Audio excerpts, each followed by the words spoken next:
Roman Israel is a lawyer earning $500 a week at a small law firm in Los Angeles.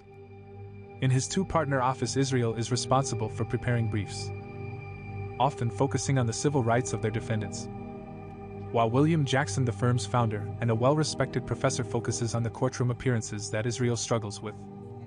Israel has spent years developing a brief that he believes will bring reform to the unfair use of plea bargaining to induce guilty pleas in the justice system. Though short on social skills, Israel is gifted with a phenomenal memory as well as strong personal convictions, which he has pursued at the expense of family. Jackson suffers a fatal heart attack. The firm is broke and will close, all to be handled by Jackson's former student George Pierce. Pierce, who greatly admired Jackson and is impressed by Israel's legal mind, offers a job at his own large firm. Israel initially rejects this offer, believing that Pierce is simply a greedy lawyer. Israel meets Maya during a job interview at a local activist network. The interview does not go well, but Maya asks him to speak at an upcoming meeting organizing a protest. Struggling to find a job elsewhere, Israel reluctantly takes up Pierce's job offer. Israel is a poor fit at his new firm. Clashing with senior partner Jesse Salinas over a joke Salinas makes about battered women. After attempting to interest Pierce in his brief, Israel is disappointed to be assigned to handle clients. One such client is Darrell Ellerby, a young man arrested for murder, who tells Israel that he is willing to divulge the whereabouts of the actual shooter, Carter C.J. Johnson. Israel goes behind Pierce's back to negotiate a plea deal with the district attorney. The prosecutor rejects his offer and hangs up on Israel after he insults her unsympathetic counteroffer. As a consequence, Ellerby is also denied the protective custody he begged for in prison and is murdered as a snitch. On the same evening, Israel is berated by Pierce for mishandling of Ellerby's case. Then is mugged by a homeless man he attempted to help.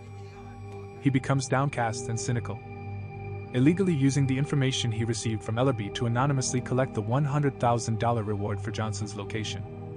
Israel indulges in luxuries he had previously eschewed. Pierce apologizes to Israel for berating him earlier and for forcing him out of the shadows, accepting that he thrives working behind the scenes as he did at his old firm. Maya calls Israel to ask him out on a date, where she shares some of her struggles with idealism and thanks Israel for his inspiring her. Pierce invites Israel to a luxury box, where he shares some of his big plans for their future at the firm. Pierce calls Israel to meet a new client arrested for murder. Before the meeting, Pierce resumes the conversation from the game, stating that Israel's dedication to justice has touched him, and that he is reorganizing the firm to take on pro bono cases handled by Israel.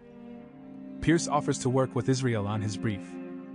Israel, still a bit despondent, is unmoved by these developments. They go in to see the client, who turns out to be Johnson. Meeting Israel in jail, Johnson accuses him of divulging privileged communications to collect the reward money, and resolves to torment Israel with the threat of jail time or death.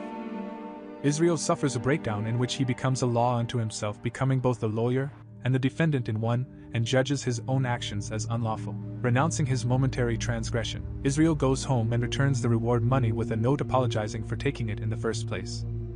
He reconciles with Maya and Pierce, and tries to motivate them to pursue their inner sense of justice.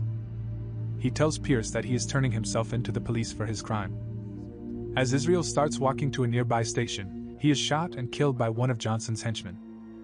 In the aftermath, Maya is seen to be renewed in her activism efforts, while Pierce files Israel's brief in both their names, intent on continuing his efforts to reform the justice system.